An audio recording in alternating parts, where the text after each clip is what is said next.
सकतारम् से पुण्यतीर्थयरे ससौवसिद्धे विशुद्धसद्भावे समनेयनाणदंस चरित तव वीर्यायारे ते सौवे समगं पत्तेगमेव पत्तेगं वन्दामि यवट्टन्ते अर्हन्ते मानुषे खेत्ते किच्चा अर्हन्ताणं सिद्धाणं तहनमोघनहराणं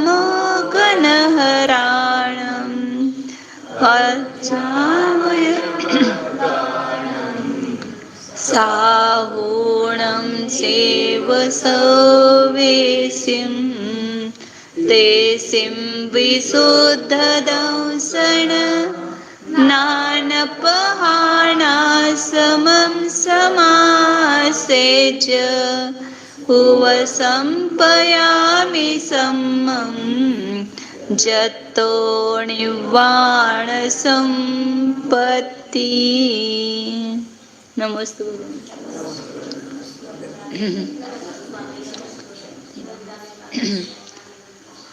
जय बोलो कुंद कलिकाल सर्वज्ञ आचार्य कुंद कुंद देव की जय बोलो अध्यात्म मूर्ति अमृतचंद्र आचार्य की जय बोलो परम पूज्य जयसेन आचार्य देव की जय बोलो परम पूज्य चारित्र चक्रवर्ती समाधि सम्राट आचार्य शांति सागर जी महाराज की जय बोलो प्रातः स्मरणीय गुरुदेव समंत भद्रमुनि महाराज की जय बोलो परम पूज्य आचार्य प्रवर 108 सुंदर सागर जी महाराज की जय बोलो परम पूज्य मम दीक्षा गुरु वात्सल सिंधु आचार्य सोयस सागर जी महाराज की श्री कुंद कुंद आचार्य विरचित प्रवचन सार परमागम है।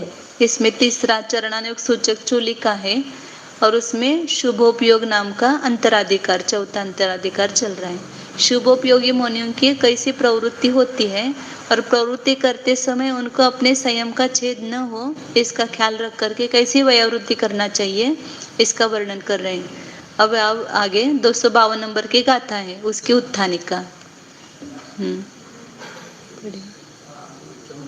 हाँ 51 हो गए थे। प्रवृत्ति है काल विभागम दर्शयति। अब प्रवृत्ति करते समय उसका काल विभाग दिखाते मतलब कब करना चाहिए और कब नहीं करना चाहिए। हाँ वयावृत्ति करो तो वयावृत्ति करते रहे ऐसा नहीं है उसका काल विभाग दिखाते हैं। रोगेन वाछुधाये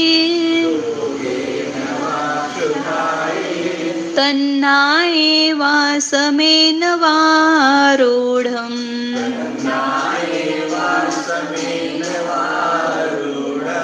दिट्ठासमणं साहू पडिवज्जदु आदसत्तिये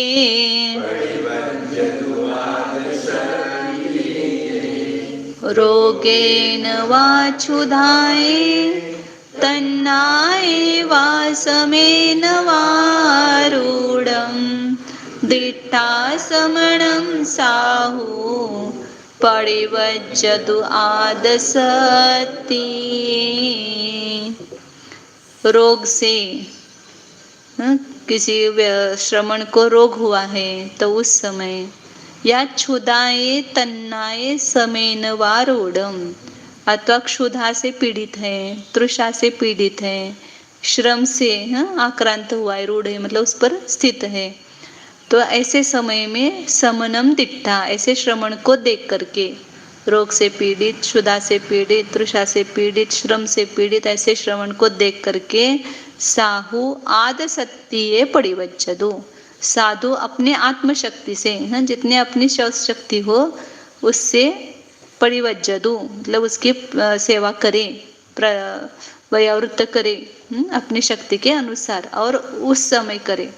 नहीं तो कुछ रोग नहीं है शुदा नहीं है और मोह से खाली राग से उसकी वयावृत्ति करते रहे, अपने सामायिक गए, अपने कुछ मतलब स्वयं की साधना की तरफ ध्यान नहीं है और दूसरों की वयावृत्ति करे, ऐसा नहीं करना चाहिए। आगे बता रहे टीका में आचार्य, मतलब उस समय शुभोपयोग की प्रवृत्ति करना चाहिए। यदा हि समाधिगत शुद्ध आत्मवृत्तिः श्रवणस्य तत् प्रत्यावन हेतुः कस्य अपि उपसर्गस्य उपनिपातः स्यात् स शुभोपयोगिनः स्वशक्तया प्रतिचिकीर्षः प्रवृत्ति कालः। प्रवृत्ति काल कब है वो बता रहे कि जब कोई श्रमण शुद्धात्मा वृत्ति को प्राप्त है, मतलब जिसको शुद्धात्मा का अनुभव हुआ है।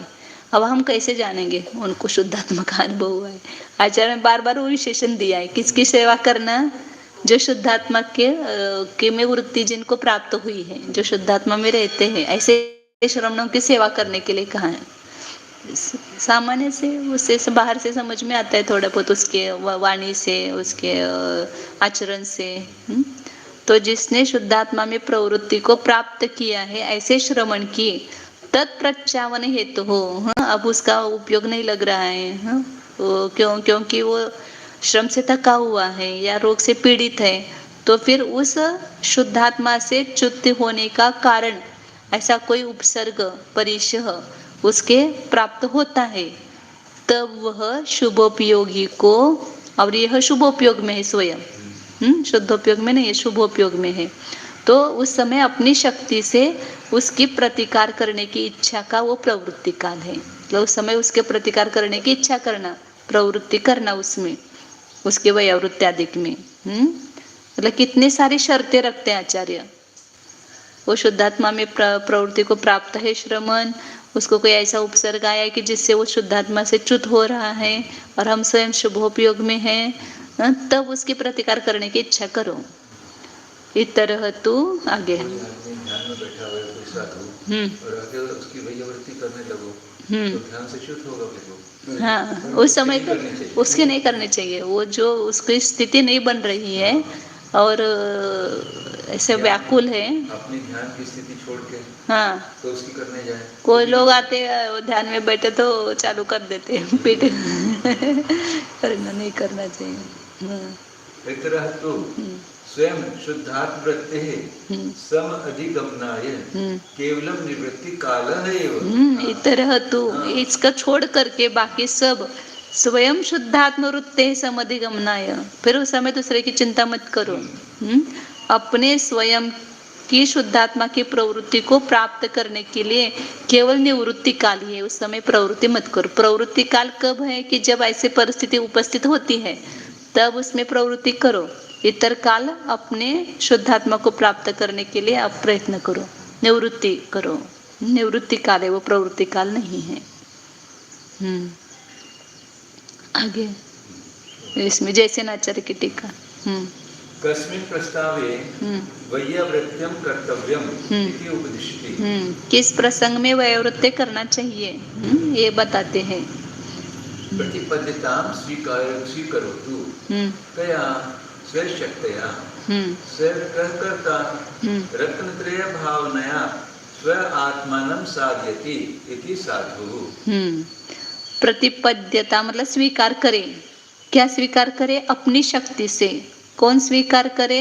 कि जो रत्नत्रय की भावना से अपने आत्मा की साधना करता है। साधु किसको कहना? कि जो रत्नत्रय की भावना से अपने आत्मा की साधना करता है वह साधु स्वीकार करे। किसको? जीवित मरण आदि समय परिणामत्वात् श्रमणः तम श्रमणः। जिसका जीवित मरणादिक में समान परिणाम होने से जो श्रमण है, समता भाव होने से जो श्रमण है, उस श्रमण को दे आगे। दृष्ट्वा कथं भूतं व्याप्तं पीडितं कदर्थितं केन अनाकुलत्व लक्षण परमात्मनः विलक्षणेन उत्पादकेन रोगेन व्याधि विशेषेण वा शुद्धया तृष्णया वा मार्ग उपवास आदि श्रमेण वा। जो श्रमण समता भाव रूप है उसको देखकर, कैसे देख करके? पीड़ित, कदर्थित, व्याप्त देख करके। किसके द्वारा? तो अनाकुलता जिसका लक्षण है, ऐसे परमात्मा के भी लक्षण। परमात्मा कैसा है? अनाकुल स्वभावी है, और उससे विरुद्ध रोग कैसा है? आकुलता को पैदा करने वाला है। तो आकुलता को पैदा करने वाले ऐसे रोग से, व्याधि विशेष से दूसरे श्रमण को पीड़ित देख करके, या क्षुधा से पीड़ित देख करके, भूख उपवास किया है, भूख से पीड़ा हुई है, या ज्यादा उपवास होते तो तृष्णा से, तहान से, या मार्ग में उपवास, मार्ग के श्रम से, उपवास आदि के श्रम से थका हुआ है, इसलिए रोज रोज घासो व्रत नहीं करना। उसको पीड़ा है तो करो, नहीं तो उसकी साधना में बाधा नहीं डालना है। आगे अत्र इदं तात्पर्यं स्वस्थ भावना विघातक रोगादि प्रस्तावे वैयावृत्तिं करोति, शेषकाले स्वकीय अनुष्ठानं करोति इति। स्वस्थ भावना का नाश करने का कारणभूत ऐसे रोगादि का प्रसंग आने पर वैयावृत्ति करता है साधु, शेष काल में अपना अनुष्ठान करता है। नहीं तो हमेशा सेवाई में लगा रहे, ऐसा नहीं। जब आवश्यकता है तब करो, आवश्यकता नहीं तो अपनी साधना करो।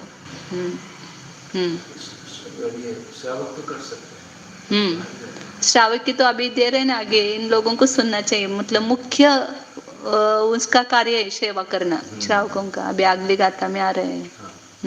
अथ लोक संभाषण प्रवृत्तिम सनिमित्त विभागम दर्शयति। लोक के साथ संभाषण की प्रवृत्ति, साधु लोक के साथ संभाषण कब करे उसका भी निमित्त सहित विभाग दिखाते कि इससे वैयावृत्ति के लिए उतना ही बोलना है, ऐसा। बेजावच्च निमित्तम् गिलान गुरु बाल उड्ड समणाणम् लोगिग जन संभासा न निंदिदा वासुहो वजुदा। बेजावच्च निमित्तं गिलान गुरु बाल उड्ड समणाणम् लोगिग जन संभासा न निंदिदा वासुहो वजुदा। गिलान मतलब जो रोगी है, गुरु है, अपने पूज्य है, बड़े हैं, बाल है, बचपन में दीक्षा ली है, मतलब छोटे अवस्था में, वृद्ध है, ऐसे श्रमणों की वैयावृत्ति के निमित्त सुहोव जुदा लौकिक जन संभाषा निंदिदान, शुभोपयोग से युक्त ऐसे लौकिक जनों के साथ संभाषण वचन की प्रवृत्ति कैसी होनी चाहिए? शुभोपयोग से युक्त होनी चाहिए।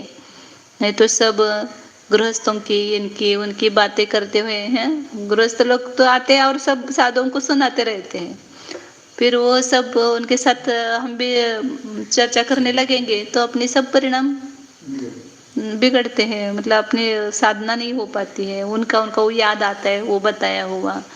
तो इसलिए लौकिक लोगों के साथ ज्यादा बात नहीं करनी चाहिए, केवल वैयावृत्ति के निमित्त ही उनके साथ शुभोपयोग युक्त ऐसे वचन की प्रवृत्ति करना कि अमुक दवाई करो, अमुक दवाई करो, ऐसा करो, ये लाओ, वो लाओ, बस इतना ही उनके लिए बोलना है उनके साथ में। और ये लौकिक का अर्थ दोनों आगे भी देने वाले, केवल गृहस्थ ही नहीं है, लौकिक मतलब लौकिक साधु भी होते हैं, उनके साथ भी संभाषण नहीं करना, ऐसा बताया। साधुओं का भी भेद बताया। समाधिगत शुद्धात्म वृत्ति नाम ग्लान गुरु बाल वृद्ध श्रमणानाम वैयावृत्ति निमित्तम एवं शुद्धात्म वृत्ति शून्य जन संभाषणम प्रसिद्धम न पुनः अन्य निमित्तम अपि। शुद्धात्मा की वृत्ति को जो प्राप्त हुए है ऐसे ग्लान साधु है, मतलब रोगी है, गुरु है, बाल, वृद्ध, सब जगह उन्होंने ये विशेषण हम दिया है अमृतचंद्राचार्य ने श्रमण के लिए। जिसकी हमें सेवा करना है वो शुद्धात्म वृत्ति को प्राप्त होना चाहिए। ऐसा शुद्धात्म वृत्ति को प्राप्त हुए ऐसे श्रमणों की वैयावृत्ति के निमित्त ही और कैसे लोग कैसे हैं, शुद्धात्मा की वृत्ति से शून्य, वो लौकिक लोग शुद्धात्मा की वृत्ति, उनकी शुद्धात्मा में प्रवृत्ति नहीं है, ऐसे लोगों के साथ संभाषण प्रसिद्ध है उसके वैयावृत्ति के निमित्त ही, न पुनः अन्य निमित्तम, अन्य किसी निमित्त से ऐसे लौकिक लोगों से संभाषण प्रसिद्ध नहीं है। नहीं करना चाहिए, बराबर है। वो जो बताया वो सब सही है शास्त्र में, हम वैसे उसके ये दिखाई देते हैं ना, यदि करते तो क्या मतलब घाटा होता है। जैसे नाचार्य की टीका। शुभोपि योगिनां तपोधन वैयावृत्त निमित्तम लौकिक संभाषणम निषेधः न अस्ति। शुभोपयोगियों का तपोधन की वैयावृत्ति के लिए, दूसरे साधु की वैयावृत्ति के लिए लौकिक लोगों के संभाषण के विषय में निषेध नहीं है, मतलब उस वैयावृत्ति के लिए बोल सकते हैं लोग लौकिक लोगों के साथ, ऐसा उपदेश करते हैं। शुभोपि योगी तपोधनानां न निंदितः न निषिद्धः का कर्मता आपन्नः लौकिक जनैः सह संभाषः वचन प्रवृत्तिः। शुभोपयोगी तपोधनों को निषिद्ध नहीं है, निंदित नहीं है, क्या लौकिक लोगों के साथ संभाषण मतलब वचन की प्रवृत्ति ये निषिद्ध नहीं है। अथवा सापि शुभोपयोगिता भन्यते, मतलब उस वैयावृत्ति के लिए जो बोलते हैं वो भी शुभोपयोग है, उनका शुभोपयोग से युक्त है, ऐसा कहा जाता है। किमर्थं न निषिद्धः वैयावृत्त निमित्तं केषां वैयावृत्तं ग्लान गुरु बाल वृद्ध शमनानां। किसके लिए निषिद्ध नहीं है, किस कारण से निषिद्ध नहीं है, वैयावृत्ति के निमित्त से यदि संभाषण करता है तो निषिद्ध नहीं है। अमुक साधु को रोग हुआ है तो उनके लिए अमुक दवाई बनाओ, या ऐसा करो, इस प्रकार उनके साथ संभाषण किया तो वो निषिद्ध नहीं है। किनकी वैयावृत्तियाँ, यदि ग्लान है, रोगी है, गुरु है, बाल है, वृद्ध है, ऐसे श्रमणों की वैयावृत्ति के लिए बोल सकता है। अत्र गुरु शब्देन स्थूलकाय भन्यते अथवा पूज्य वा गुरुः इति। इसमें गुरु शब्द है ना, तो गुरु शब्द के दो अर्थ होते हैं। गुरु मतलब बड़ा, स्थूल है तो भी उसमें बहुत सारे दोष रहते हैं ना, तो उनकी वैयावृत्ति के लिए, या गुरु मतलब अपने पूज्य बड़े व्यक्ति, ऐसे दो अर्थ लेना है गुरु के। तथा ही यदा कहापि शुभोपि युक्तः आचार्यः सराचारित्र लक्षण शुभोपयोगिनां वितराग चारित्र लक्षण शुद्धोपयोगिनां वा वैयावृत्तं करोति तदा काले तद वैयावृत्त निमित्तं लौकिक जनैः सह संभाषणं करोति न शेष कालः इति शेष काले इति भावार्थः। गाथा का भावार्थ कहते हैं कि जब कोई शुभोपयोग युक्त आचार्य शब्द लिखा है इसमें, सराग चारित्र जिसका लक्षण है ऐसे शुभोपयोगी, या वितराग चारित्र जिसका लक्षण है ऐसे शुद्धोपयोगी, शुद्धोपयोगी को वितराग चारित्र कहा, शुभोपयोगी को सराग चारित्र रूप कहा है, तो उनकी वैयावृत्ति करता है, तब उस काल में उस वैयावृत्ति के लिए लौकिक लोगों के साथ संभाषण करता है, इतर काल में लौकिक लोगों के साथ संभाषण नहीं करता है ना। जनेभ्यो वाग ततस्पंदो मनसश्चित्त विभ्रम तस्मात् संसर्गम जनेर योगी ततस्त्यजेत। लोगों के साथ भाषण करते तो क्या होने लगता है, जनेभ्यो वाग ततस्पंद, मन में स्पंद होता है, मन में अनेक विकल्प उत्पन्न होने लगते हैं, फिर उससे मन में विभ्रम उत्पन्न होता है। इसलिए लौकिक लोगों के साथ लोगों के साथ बात ही नहीं करना चाहिए, संसर्ग नहीं रखना। एवं गाथा पंचकेन लौकिक व्याख्यान संबंधी प्रथम स्थलम गतम्। इस प्रकार 5 गाथाओं के द्वारा लौकिक व्याख्यान संबंधी पहला स्थल समाप्त हुआ। अब आगे बताते हैं। और एवं उक्तस्य शुभोपयोग्यस्य गौण मुख्य विभागम दर्शयति। अभी जो शुभोपयोग बताया पहले, वो गौण किसको और मुख्य किसको है, इसका विभाग दिखाते हैं यहाँ पर। एसापसत्त भूदा समणानं वा पुणो घरत्थानं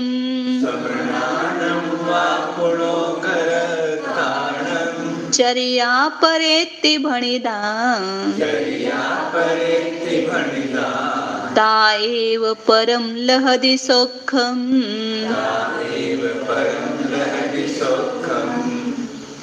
सापसत्तभूता समनानं वा पुनोघरत्थानं चर्या परात्ति भणिता ता एव परम।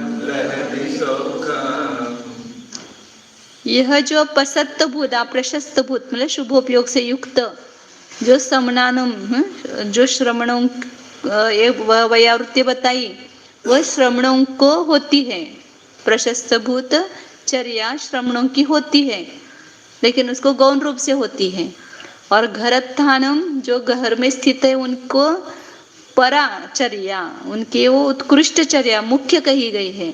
गृहस्थों के लिए वयावृत्ति धर्म मुख्य है और साधुओं के लिए गौण है। साधु जब शुभोपयोग में है तब जब ऐसे निमित्त मिलते तो वो कर सकते हैं लेकिन गृहस्थों को तो साधुओं की वयावृत्ति करना यही उनका मुख्य धर्म है। ता एव परम लहति सौख्यम उस वयावृत्ति से ही वह गृहस्थ जो है या जो शुभोपयोगी है वह क्या होता है परंपरा से उत्कृष्ट सुख को प्राप्त करता है। मतलब इसमें आपका बहुत लाभ है गृहस्थों का वयावृत्त साधु के करने में क्योंकि साधु का संपर्क आता है तो उससे आपको उपदेश मिलता है और उपदेश मिलने से आपको वास्तविक मोक्ष का मार्ग क्या है समझ में आता है तो आप धर्म में जुड़ते हो। तो साधु की संगति से क्या हुआ वहाँ पर लाभ हुआ ना और परंपरा से मोक्ष सुख मिलेगा उससे। इसलिए वयावृत्त ज्यादा साधुओं के वयावृत्ति में रहना ये गृहस्थों का मुख्य कर्तव्य है। और वयावृत्ति मतलब हाथ पैर भींचना इतना ही नहीं सब उनके अनुकूल प्रवृत्ति करना। आहार देना ये भी वयावृत्ति है। आहार देना भी वयावृत्ति में आता है। आगे एवं एष शुद्धात्मानुराग योगी प्रशस्त चर्या रूप उपवर्णितः शुभोपयोगः तद अयं शुद्धात्म प्रकाशिकां समस्त विरतिम उपेयुषां कषायकन सद्भावात् प्रवर्तमानः शुद्धात्म वृत्ति विरुद्ध राग संगत्वात् गौणः श्रमणानां ग्रहीणां तो समस्त विरतेः अभावेन शुद्धात्म प्रकाशनस्य अभावात् कषाय सद्भावात् प्रवर्तमानः अपि स्फटिक संपर्केण आर्क तेजसः एव वैदिशाम्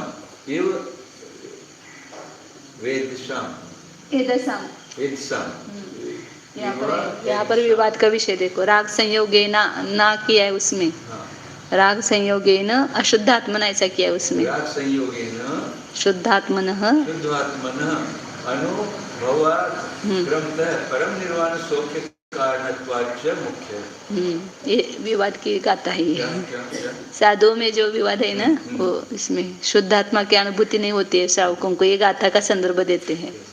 हाँ अब देख एवं एषः इस प्रकार यह शुद्धात्मानुराग योगी प्रशस्त चर्या रूप कैसा शब्द रखते देखो शुद्धात्मा संबंधी अनुराग से युक्त ऐसे योगियों की जो प्रशस्त चर्या शुभचर्या रूप जो शुभोपयोग बताया अभी पहले वयावृत्ति रूप बताया ना रोगी की इसके ग्लान के वगैरह करना तो वह यह शुद्धात्म प्रकाशिकाम समस्त विरतिम उपेयुषाम कौन श्रमणानाम शुद्धात्मा को प्रकाशित करने वाली संपूर्ण विरति को प्राप्त करने वाले ऐसे श्रमणों को कषाय कण सद्भावात उनमें भी अभी कषाय कण जिंदा होने से कषाय कण का सद्भाव होने से संजीवलन कषाय है इसलिए उनको भी ऐसे शुभोपयोग की प्रवृत्ति होती है। तो कषाय कण का सद्भाव होने से प्रवर्तमान होता हुआ शुभोपयोग शुद्धात्म वृत्ति विरुद्ध राग संगतत्वात् गौणः शुद्धात्म वृत्ति का विरुद्ध राग से संगत है ना वो क्रिया शुद्धात्मा का में वृत्ति राग से नहीं होती है शुभ राग से नहीं होती है वह ऐसे निवृत्त होने पर होती है इसलिए शुद्धात्मा वृत्ति का विरुद्ध ऐसा बताया राग शुभ राग जो है वह विरुद्ध ऐसे राग से संगत होने से श्रमणों के लिए तो वो शुभोपयोग गौण है, मतलब मुख्य नहीं है। जब ऐसा प्रवृत्ति का प्रसंग आता है तब करना, ऐसा कहा है। परंतु गृहस्थों को, गृहीणाम समस्त विरते है अभावे न, उनको संपूर्ण विरति का अभाव होने से और शुद्धात्म प्रकाशन से अभावात, उनको शुद्धात्मा का प्रकाश नहीं है, इससे सिद्ध करते हैं। गृहस्थों को संपूर्ण विरति का अभाव होने से और शुद्धात्मा का प्रकाशन न होने से। अब पहले तो बराबर है ना, जब उनको कोई साधुओं के संपर्क नहीं है, नहीं तो उनको शुद्धात्मा का प्रकाश नहीं है। जो मुनि अवस्था हो तो शुद्धात्मा का प्रकाश उसमें संपूर्ण विरति के अविनाभावी है, शुद्धात्मा का प्रकाश होना। लेकिन श्रावकों को तो इसका अभाव है, शुद्धात्मा प्रकाशन का अभाव होने से और कषाय का सद्भाव होने से प्रवर्तमान व शुभोपयोग वह स्फटिक संपर्केन अर्क तेजस एव एदसाम। जब सूर्य का तेज वो स्फटिक मणि के साथ उसका संपर्क हो जाता है तो ईंधन जलता है, आग लग जाती है ना। तो जिस प्रकार सूर्य की किरण के तेज से स्फटिक का संपर्क हो जाता है तब ईंधन को तेज का अनुभव होता है, सूर्य के तेज का अनुभव होता है स्फटिक के संपर्क के साथ। मतलब नीचे ऐसा होता है ना, कागज रखते हैं और ऊपर स्फटिक मणि रखा है और वो सूर्य की किरणें उस पर पड़ती है तो कागज जल जाता है। तो उसी प्रकार यहाँ पर वास्तव में गृहस्थ कैसा है, राग युक्त है, राग संयोगे न है, लेकिन वो शुभ राग उस साधुओं के साथ में, उस शुभ राग के संयोग से। अब यहाँ पर भी वो ये एक पुस्तक में यहाँ शुद्धात्मना लिखा है और वहाँ पर अशुद्धात्मना लिखा है। तो शुद्धात्मा का अनुभव होता है श्रावक को, लेकिन राग के साथ, मतलब राग संयोग से, मतलब उस मुनियों के प्रति शुभ राग के संयोग से उसको क्या हुआ, शुद्धात्मा का। लेकिन किसी यहाँ पाठ अशुद्धात्मना है तो अशुद्धात्मा का अनुभव करता है गृहस्थ, ऐसा वो, मतलब इस गाथा का प्रेफरेंस सब जगह दिया जाता है। श्रावकों को शुद्धात्मा का अनुभव नहीं होता है इसके लिए, लेकिन उसके क्या विवक्षा है वो समझ में नहीं आती है उनको, क्योंकि सभी गृहस्थों को निषेध नहीं किया है। सामान्य बहुभाग गृहस्थों को देखते हैं तो उनको शुद्धात्मा का प्रकाशन नहीं है, लेकिन जब साधुओं की संगति में आता है तो उसको भी शुद्धात्मा का अनुभव हो सकता है। तो राग संयोग से हाँ, शुद्धात्मा का अनुभव कैसे? मतलब साधुओं की संगति मिली, उनका उपदेश मिला, इसका शुभ राग से उसने साधुओं की ये की ना व्यावृत्ति, तो उसके निमित्त से साधुओं का उपदेश मिला इसको, तो उस राग संयोग से। और वो पूरा तो प्योर अनुभव शुद्धात्मा का अनुभव होता ही नहीं ना, वहाँ तो साथ में राग है ही, बुद्धिपूर्वक राग छठे गुणस्थान तक है, तो राग का अभाव थोड़ी है। लेकिन जो शुद्धात्मा की भावना वो भी कर सकता है श्रावक, इसका निषेध फिर किया जाता है, तो वो नहीं करना चाहिए निषेध। ये कहीं राग संयोग ने अशुद्ध आत्मन अनुभवा, हाँ तो राग के संयोग से तो अशुद्ध आत्मा का। हाँ, अब वहाँ पर पाठ संशोधन इनको मिला होगा, पाठ तो ही पाठ रखा हुआ है और उसमें वो अशुद्धात्मा रखा हुआ है, इसमें शुद्धात्मा रखा है, ऐसा पाठ। तो दो पाठ होंगे तो इसलिए तो ये ग्रहण किया ना, मन से तो बदल नहीं करते कहीं पर भी। इसमें उचित कौन सा लगता है? जैसे राग के संयोग से वो अशुद्ध आत्मा तो सभी जीव अनुभव कर रहे हैं, हाँ, तो यहाँ विशेषता क्या है? विशेषता कुछ नहीं रही ना। तो हाँ, राग के संयोग से शुद्धात्मा का अनुभव करता है, इसलिए तो क्रम से उसको परम निर्वाण के सौख्य का कारणपना होने से मुख्य है। वो श्रावकों के लिए ये शुभोपयोग मुख्य है, क्योंकि राग के संयोग से उसको शुद्धात्मा का अनुभव हुआ होने से क्रम से परम निर्वाण के सौख्य का कारणपना है। जो वृत्ति है, हाँ, उसमें राग का संयोग हुआ है, इसलिए उसको शुद्ध, फिर उसके साधुओं की संगति मिलने से उसको शुद्धात्मा का अनुभव हुआ, तो उससे वो परम निर्वाण का कारण हो गया। राग से शुद्धात्मा का अनुभव और उससे वो उसको मोक्ष परंपरा उसको ही कहते हैं। तो विवक्षा से सब समझो तो ठीक है।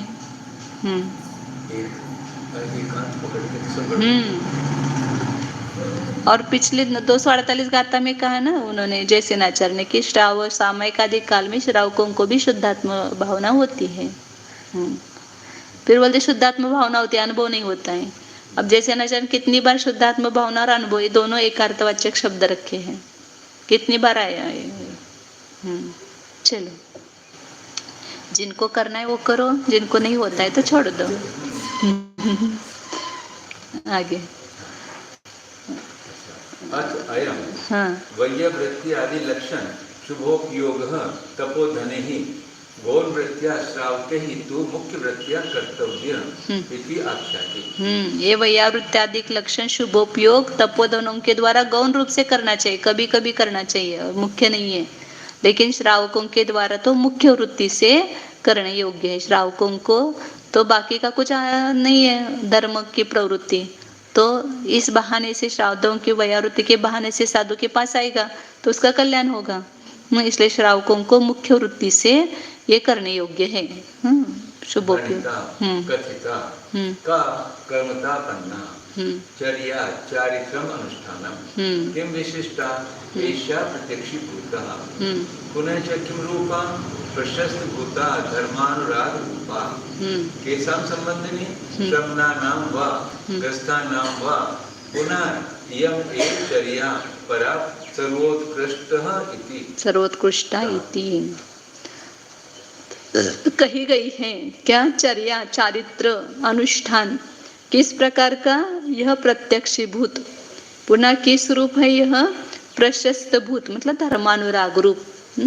धर्म के संबंधी प्रेम है इसलिए कर रहा है ना, दूसरे साधुओं की वैयावृत्ति। या श्रावक को भी धर्म संबंधी प्रेम है तो मुनियों की वैयावृत्ति करता है। किसके संबंधी? तो श्रमणों के, और ये पढ़ा क्या? गृहस्थों के। पुनः यही चर्या परा ने सर्वोत्कृष्ट, पर है, सर्वोत्कृष्ट है। तया एव शुभोपयोग चर्यया परंपराया मोक्ष सुखम लभते गृहस्थः इति। ये तो गृहस्थ वहां से निकलेगा कैसे? संसार में से। तो ये वैयावृत्ति के निमित्त से तो निकलता है। उस शुभोपयोग चर्या से ही, परंपरा से गृहस्थ जो है मोक्ष सुख प्राप्त करता है। मतलब गृहस्थ में रहकर ही नहीं, परंपरा से इसका अर्थ वो गृहस्थ आएगा मुनियों के पास, उसको धर्म का पता चलेगा, फिर वो स्वयं धर्म का आचरण करेगा, फिर मुनि होगा, तो परंपरा से वो कारण हो गए ना। आपने जो वैयावृत्ति की थी वो आगे की परंपरा जो मोक्ष सुख मिलने वाला है उसका वो कारण हो गया। तथा ही तपोधनः शेष तपोधनानां वैयावृत्तिं कुर्वाणः सन्तः कायेन किमपि निर्वद्य वैयावृत्तिं कुर्वन्ति वचनेन धर्मोपदेशं च। तपोधन जो होते हैं, बाकी के तपोधनों की, मतलब दूसरे साधुओं की वैयावृत्ति करते हुए अपने शरीर से कुछ निर्दोष वैयावृत्ति करते हैं। पैर दबाना, हाथ दबाना, मुंह दबाना, जैसे भी पॉइंट करना है, ऐसे निर्दोष वैयावृत्ति करते हैं। और वचन के द्वारा धर्मोपदेश, ये भी उनकी वैयावृत्ति है। ये भी वैयावृत्ति में आता है। दूसरों को पीड़ित है तब उपदेश दे दो तो उसकी अपने आप उपयोग स्थिर हो जाता है। और शेषम, बाकी के आगे औषध अन्न पान आदिकम ग्रस्थानां आदिनां तेन कारणेन वैयावृत्त रूपः धर्म ग्रस्थानां मुख्य तपोधनानां गौणः। और बाकी का औषध देना, अन्न पान आदि, ये सब गृहस्थों के अधीन है। इस कारण से वैयावृत्त रूप धर्म गृहस्थों को मुख्य है और साधुओं का गौण है ये धर्म। द्वितीय कार्य कारणम निर्विकार चित्त चमत्कार भावना प्रतिपक्ष भूतेन विषय कषाय निमित्त उत्पन्नेन आर्द्र रौद्र दुर्ध्यान द्वयेन परिणतानां ग्रस्थानां आत्माश्रित निश्चय धर्मस्य अवकाशः नास्ति। वैयावृत्त्यादि धर्मेण दुर्ध्यान वंचना भवति। तपोधन संसर्गेण निश्चय व्यवहार मोक्ष मार्ग उपदेश लाभः भवति। ततः च परंपराया निर्वाणं लभन्ते इति अभिप्रायः। स्पष्ट खुलासा किया ना जयसेनाचार्य ने कि निर्विकार चैतन्य चमत्कार की भावना के प्रत्यक्ष, मतलब गृहस्थ सामान्य रूप से अपन देखते तो है कैसे, तो उनको अपने आत्मा की भावना नहीं है और उसके उल्टा विषय कषाय के निमित्त से आर्द्र रौद्र ध्यान हो रहा है। क्या होता है घर में? 5 इंद्रियों के विषय और कषाय के निमित्त से आर्त ध्यान रौद्र ध्यान होता है ना। ऐसी गृहस्थ अवस्था ऐसी ही है। तो गृहस्थ अवस्था वर्णन करके तो ऐसा ही करेंगे, वो ऐसे बताएंगे क्या गृहस्थ अवस्था में भी बहुत धर्म होता है, अनुभव होता है। या मतलब वास्तव में देखा जाता है तो गृहस्थ में धर्म के लिए अवकाश नहीं होता है। इसका अर्थ गृहस्थ धर्म ही नहीं कर सकता, ऐसा अर्थ नहीं है वहां पर। नहीं तो लोग ऐसा उल्टा पकड़ते हैं। विषय कषाय निमित्त से उत्पन्न जो आर्त रौद्र ध्यान है, इन दोनों के द्वारा परिणत जो गृहस्थ है उनको आत्माश्रित निश्चय धर्म का अवकाश नहीं है। मतलब वो करता ही नहीं या कर सकता ही नहीं, ऐसा नहीं है अर्थ उसका। ये सामान्य कथन होता है उसको कि गृहस्थों को तो निश्चय धर्म के लिए अवकाश ही नहीं मिलता है। आपको घर में ध्यान करो बोले तो होता है क्या? हम रोज बोलते हैं, लेकिन होता है क्या? नहीं होता है। लेकिन कोई निवृत्त हो करके करने का प्रयत्न करे तो हो सकता है, नहीं होता ऐसा नहीं हो सकता हो तो उसको प्रेरणा क्यों करे उपदेश? निश्चय धर्म का अवकाश नहीं है। लेकिन वैयावृत्ति आदि धर्म के निमित्त से क्या होगा? वह आर्त रौद्र ध्यान से बचेगा। दुर्ध्यान वंचना भवती, साधुओं के संगति में आता है, वैयावृत्ति करता है तो सुबह से लेकर आहार देना है तो 2-4 घंटे कैसे शुभ में रहते कि मुझे अच्छा आहार देना है, ये करना है, वो करना है। तो वैयावृत्ति धर्म के द्वारा क्या होती है? दुर्ध्यान की वंचना होती है, मतलब पाप ध्यान से बचता है। और फिर तपोधन के संसर्ग से क्या होता है? उसको निश्चय और व्यवहार मोक्ष मार्ग का उपदेश मिलता है। जो निश्चय मोक्ष मार्ग को प्राप्त नहीं कर सकता तो साधु उपदेश को देंगे उसको। निश्चय व्यवहार दोनों मोक्ष मार्ग का उपदेश प्राप्त होता है और उस उपदेश से वह परंपरा से मोक्ष को प्राप्त करता है। परंपरा से मतलब वो सब समय दर्शन ज्ञान चारित्र रूप परिणत होगा, वीरमुनि बनेगा तो उसका वो मोक्ष होगा। इसलिए उसको परंपरा से कहा। गृहस्थावस्था से मोक्ष नहीं होगा। गृहस्थावस्था में मुनियों के संपर्क से उसको उपदेश आदि का लाभ होगा तो उसको निर्वाण की प्राप्ति आगे होगी। इसलिए गृहस्थों के लिए ये शुभोपयोग रूप प्रवृत्ति वैयावृत्ति रूप धर्म ये मुख्य है। एवं लेकिन हमको टाइम ही नहीं आज साधुओं की वैयावृत्ति करने के लिए। क्यों नहीं है? आहार के लिए नहीं, हम दुकान है, क्या करना? दुकान में जाना पड़ता है, इसमें जाना पड़ता है, नहीं है समय। शुभोपयोगी तपोधनानां शुभ अनुष्ठान कथन मुख्यतया दाथाष्टकेन द्वितीय स्थलं गतम्। शुभोपयोगी तपोधनों के शुभानुष्ठान के कथन के मुख्यता से 8 गाथाओं के द्वारा दूसरा स्थल गया। जिनको नहीं करना है ना उनको खाली निमित्त ही देते रहते सब। जिनको करना ही नहीं है, क्या करना? हमारे बच्चे जाते स्कूल में, हमारे टिफिन करना पड़ता है, ये करना पड़ता है, वो करना पड़ता है, तो ये सब क्या बोलते हैं उसको? बहाना बनाना है बस। गाथा षटक पर्यंतम पात्र अपात्र परीक्षा मुख्यत्वेन व्याख्यानम करोति। वो आगे का है। अब इसके आगे 6 गाथा पर्यंत पात्र दान देने के लिए पात्र कौन है और अपात्र कौन है और पात्र की विपरीतता से कैसे विपरीत फल मिलता है, ये सब इसका व्याख्यान करते हैं। कल करते हैं इसका।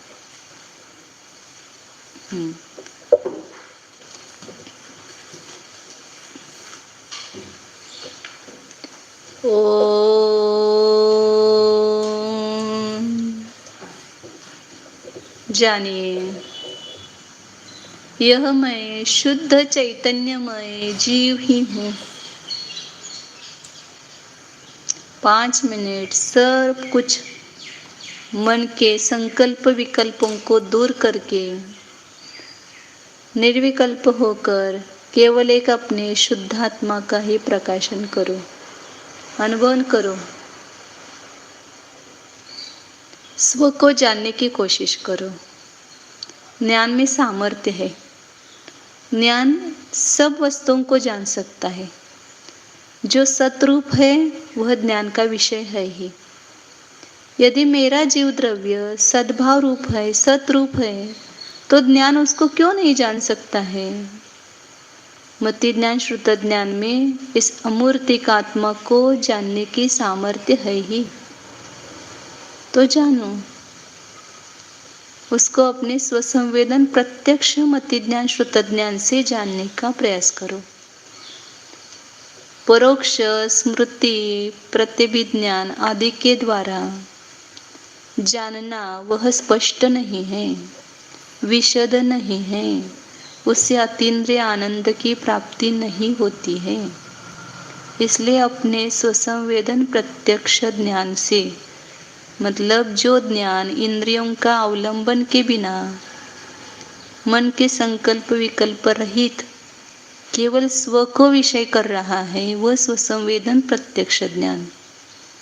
उससे अपने आत्मा को जानने का प्रयास करो। देखो अंदर भीतर, जाओ अंदर। उपयोग के द्वारा जाना है। उपयोग के द्वारा हम कहीं भी जा सकते हैं, दूर दूर शिखर जी, और कहीं विजार्द पर्वत, नंदीश्वर, सब जगह जा सकते हैं। तो यहाँ पास में जो बैठा हुआ मेरा प्रभु है, उसको जानने के लिए ज्ञान को क्या कठिनाई है? कुछ भी नहीं है। देखो भीतर, इस शरीर के पास कौन बैठा है? कौन जान रहा है? कौन अनुभव कर रहा है? किसको सब समझ है? इस शरीर को तो कुछ आता नहीं, वो तो जड़ अचेतन है। इस शरीर के पास ये चैतन्य प्रभु बैठा है, वही सब कुछ जान रहा है, उसकी ही सब कुछ करामत है, संपूर्ण विश्व को जान रहा है, सर्वज्ञत्व शक्ति से संपन्न है। अपने अस्तित्व को ढूंढो। मेरा अस्तित्व शरीर में नहीं है, कर्म में नहीं है। मेरा अस्तित्व इस ज्ञान पुंज में है, इस ज्ञान निधि में है। यही है तो मैं हूँ।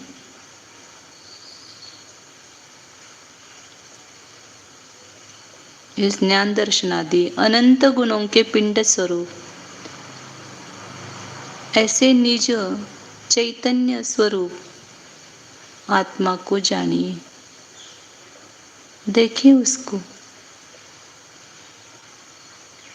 1 मिनट स्वयं ध्यान करो और उसको पकड़ने की कोशिश करो।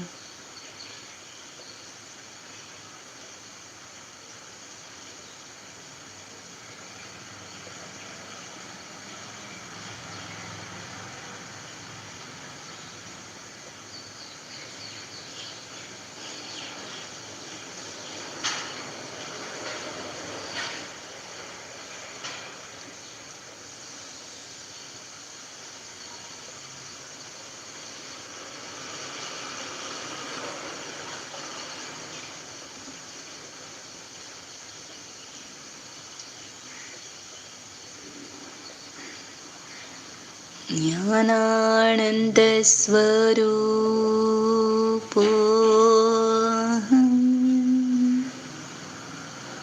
चैतन्य चमत्कार स्वरूपो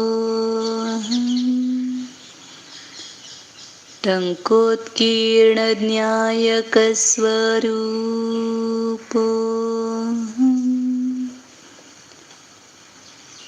परम शांत स्वरूपो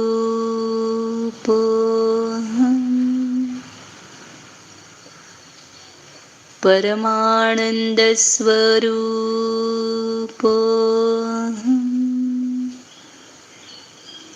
निर्विकार चैतन्य स्वरूपो शुद्धोऽहम् एकोऽहम् ध्रुवोऽहम्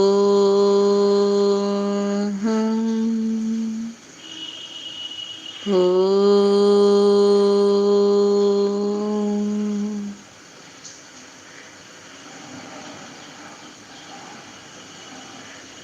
विसर्जन।